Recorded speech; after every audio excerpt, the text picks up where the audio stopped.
Bonjour à toutes et à tous, je suis Rodolphe Cassot, l'auteur du roman Le Dernier Jour du Tourbillon qui sortira au mois de juin aux éditions Aux Forges de Vulcain.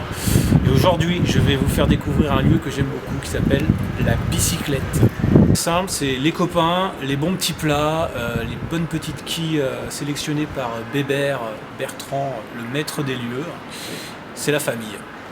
Alors avant de pénétrer dans les lieux, juste un petit mot sur le quartier. Ici, on est rue de Chaumont.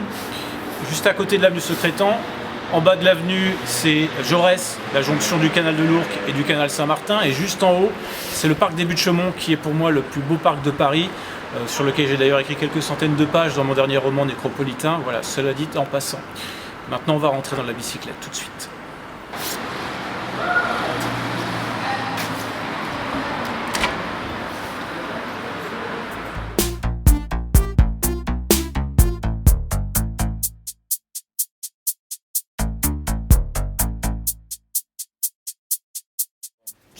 Donc voici Bertrand, Bébert pour les intimes, patron de la bicyclette. Bertrand, salut. Merci de nous accueillir en ton antre. Donc tu as ouvert ici il y a maintenant 4 ans. Ouais. Donc dans quelles conditions? C'est un local que tu as récupéré, qui était vacant? Par le biais de potes, et oui, qui était fermé depuis 2 ans, avec une envie de faire un petit bistrot, café-bistrot de quartier, quoi. Et tu en as profité pendant le Covid pour faire des travaux?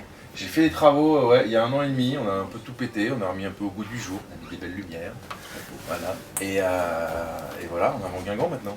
Tu faisais quoi avant la bicyclette? Ah, avant la bicyclette, qu'est-ce que j'ai fait avant la bicyclette? J'ai tenu très rapidement le resto du Bataclan, et j'ai tenu avant, pendant 5 ans, le restaurant des Bouffes du Nord, de 2011 à 2015. Le bar du théâtre. Ouais. Voilà.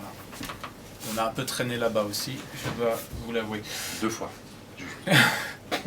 200 fois.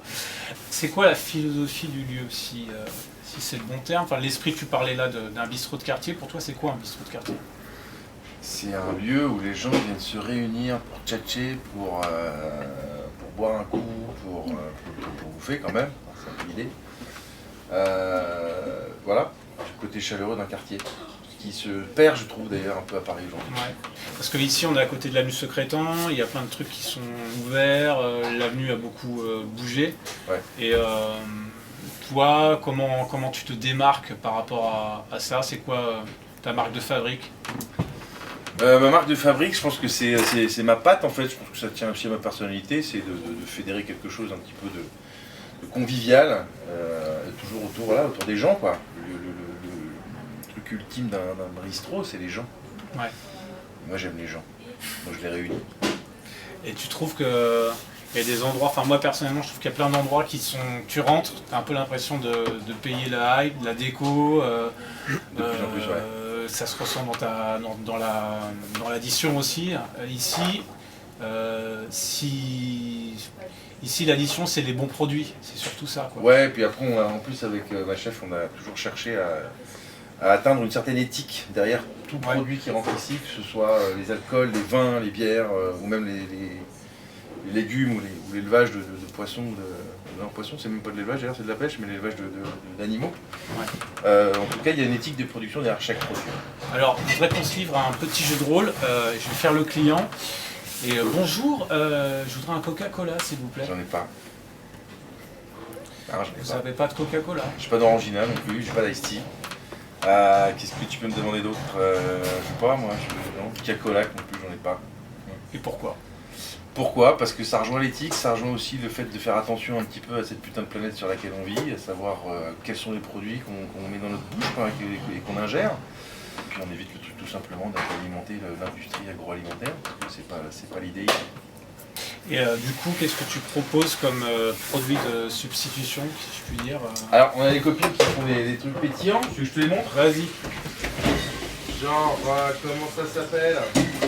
On va beaucoup parler de liquide là, attention. Là, on a des petits trucs comme ça, tu vois, on a des kombucha, c'est du thé fermenté, on a le chorle, ça c'est des copines qui sont basées en pays nantais, c'est des pétillants aux fruits, donc t'as de l'orange, t'as de la rhubarbe, du cassis, et puis d'autres fruits, je sais plus, de la pomme, du citron et tout. Mais je veux vraiment qu'il y a une idée d'essayer de faire basculer un petit peu l'habitude des gens, c'est de se barrer du coca, de se barrer du cola, et d'essayer de trouver d'autres choses, quoi. Bon, là on parle des softs, mais on va un petit peu parler des moins softs. Alors la bière, c'est pareil, tu travailles avec quelques producteurs du coin. Ouais. Tu es toujours avec la Goutte d'Or? Non, la Goutte d'Or, on a arrêté parce que les prix sont malheureusement un peu prohibitifs. Mais qu'est-ce que tu as? Brasserie du Grand Paris à Saint-Denis. Ouais. Qu'est-ce que j'ai d'autre? J'ai merde, c'est quoi, la Débauche qui sont à Angoulême. Et j'en ai une autre. Qu'est-ce que elle vient d'où l'autre là? Je sais plus la troisième. J'ai un doute. Je sais plus la troisième. Et si je te demande une Heineken? Ben j'en ai pas non plus. Voilà, parce que ça fait partie de l'industrie. Voilà, c'est bon, c'était une question piège. L'épinard, c'est toi qui l'as choisi, ouais. C'est ton délire. C'est essentiellement des vins naturels, je crois, ou des vins bio. C'est pas sens, ouais, en tout cas c'est bien fait. On va dire que la plupart des vignerons je les connais, je sais comment ils bossent. Et c'est toujours en respect de la terre, de l'environnement et tout ça. Donc ouais, ça peut être nature, mais ça peut ne pas l'être et c'est pas très grave. Oui, du moment que c'est bon quand même. Il faut que ce soit bon, il faut que ça goûte. Voilà. Et tu vends aussi à emporter. Tu ouais, fais un peu caviste. Je fais cave aussi, ouais. Je fais cave aussi. Tu viens de recevoir un produit assez intéressant, Bertrand. Ouais. Est-ce que tu peux nous l'apporter et nous en parler? Ouais, je peux en parler, il est là. Ça s'appelle un Jéroboam d'Armagnac. Pour moi, c'est la base, hein. C'est le flacon. C'est le flacon nécessaire que tu mets dans la poche. Oui. Dans le sac à dos. Dans le sac à dos. C'est de la folle blanche qui n'a pas été vieillie, d'un coup en fût. Ça c'est de l'uni blanc et je sais plus quoi comme cépage. Il y a 2 cépages là-dedans et c'est vieilli en fût. Magnifique. Voilà. Tu fais, toi tu es ouvert quand exactement? Moi j'ouvre en semaine du lundi au vendredi le soir. Le soir. Ouais. D'accord. Donc c'est dîner. C'est dîner, apéro. Tu organises des petites teufs de temps en temps? On a fait, ouais, on va faire le premier samedi du mois, là, on va faire le samedi dancing. Samedi dancing, vas-y développe. On a Nelson, un copain qui est DJ là au Brosa Bonheur, qui va nous faire des petites séances de musique pour danser. On va pousser les tables, et puis on va envoyer juste de la charcuterie, du fromage, et puis de quoi boire. Très bien. Et ça ira bien. Sur le modèle des 4 ans de la bicyclette. Vous trouverez les photos sur l'Instagram de la bicyclette. Voilà. La déco. Ouais. Alors, évidemment, on a beaucoup de choses en rapport avec le vélo. Ouais. Oui, parce qu'en plus, on a des gens qui nous en ramènent. On a des, tu vois, ça c'est des cadeaux, par exemple. Un mec que tu connais, Jean-Marie. Ouais. Ça c'est notre commis Shakir qui a trouvé ça sur une brocante. Ça aussi, là c'est une copine qui fait ça. Ouais. Ça c'est les anciennes plaques d'immatriculation de vélo des années 60 dans le Hainaut, Cambrésis, en Belgique. Voilà, des pins, des machins, enfin en voiture, voilà, oui, toujours un truc en rapport. Et est-ce que tu peux nous parler de cette belle fresque? C'est Steph Moscato, pote de Marseille, là, et c'était une commande en fait. Je lui ai juste dit que j'aimerais bien avoir une fresque de lui au bout, et il m'a dit mais il faut que ce soit en rapport avec le vélo. Je fais bon, c'est mieux, vu que ça s'appelle la bicyclette. Je me suis un peu fait insulter d'ailleurs. Pourquoi? Parce que ça le faisait chier de faire des vélos. Il voulait pas faire des vélos. C'est-à-dire que lui il est plutôt branché street art. Ouais, exactement. Donc là, il m'a dit bon, je t'ai fait des grands billes, et voilà, il m'a pondu ça. Et cette cuisine là qui est complètement ouverte maintenant, ouais. Il y a une raison?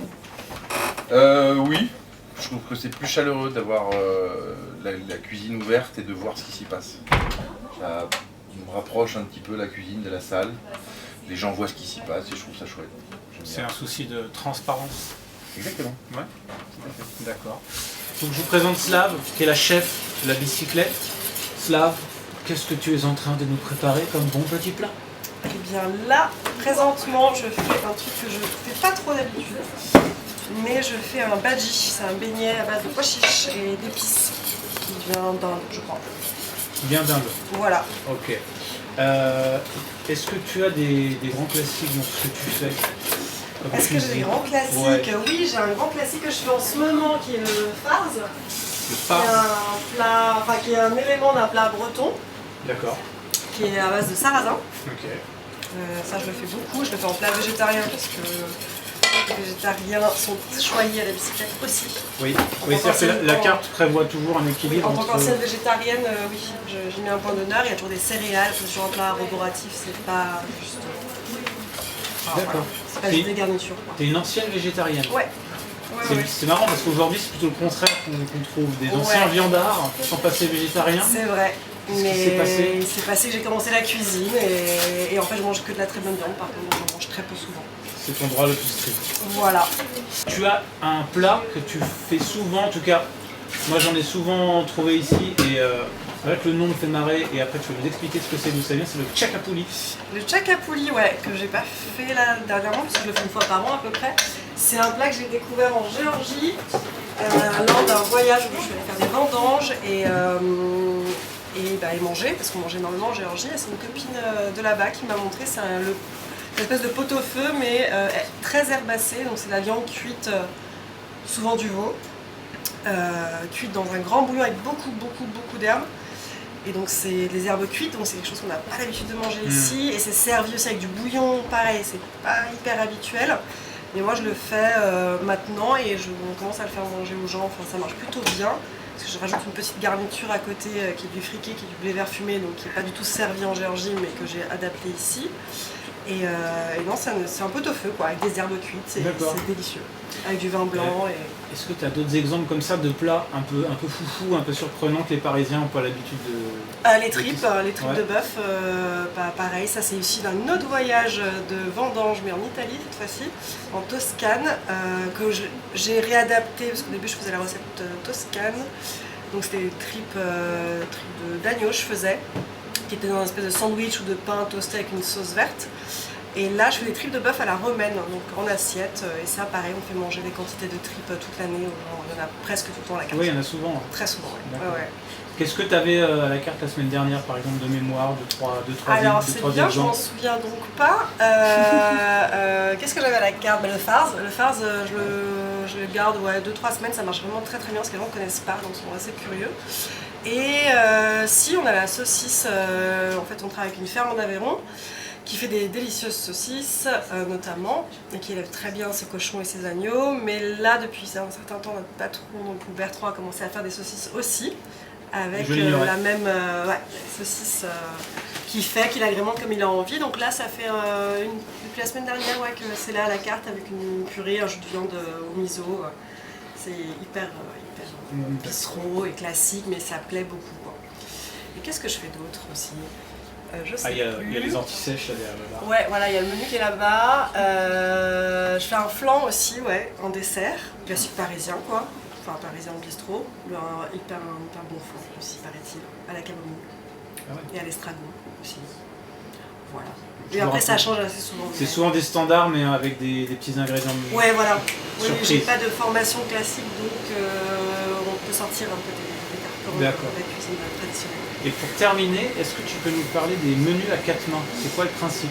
Alors, le 4 mains, on a fait un le week-end dernier. C'était là, on avait une chef qui venait, donc Gaëlle Delvaux, qui est une copine, et du coup elle est venue. On a fait un menu ensemble.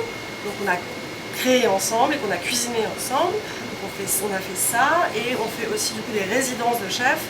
Alors là, c'est moi qui me mets en retrait, qui devient comme un sous-chef de la chef invitée. C'est que des femmes. Enfin, pour le moment, c'est que des femmes, mais je pense que ça va le rester. Et du coup, elles viennent avec leur menu, je m'occupe de l'organisation, etc. Et elles viennent proposer leur menu pour une semaine, donc ça change pour les clients. Moi, ça me permet aussi de voir d'autres choses, d'échanger aussi en cuisine. Parce que c'est important, comme je suis toute seule ici, voilà, ça amène un petit peu. Et ça se fait beaucoup aujourd'hui d'avoir des résidences. Et il y a pas mal de chefs volants, on appelle ça, qui vont de restaurant en restaurant, qui restent une semaine, 6 mois. Et voilà, donc on a commencé à faire ça et c'est cool, c'est trop bien, ça change l'ambiance aussi. Voilà. On viendra tester. Eh bien oui, avec plaisir. Merci Slav. Mais de rien. Je peux emporter le chou? Tout à fait. C'est un chou, hein? C'est un chou vert. Ouais. Voilà, chou vert frisé. Merci. De rien. Voilà, donc merci Bertrand. Merci Rodolphe. C'est la bicyclette bistrot, 5 rue de Chaumont dans le 19e. Vous venez quand vous voulez le soir pour dîner ou le samedi pour les samedis Dancing. Voilà. Avec à bientôt les paillettes. avec les paillettes. Ciao. Merci sur les paillettes. À bientôt.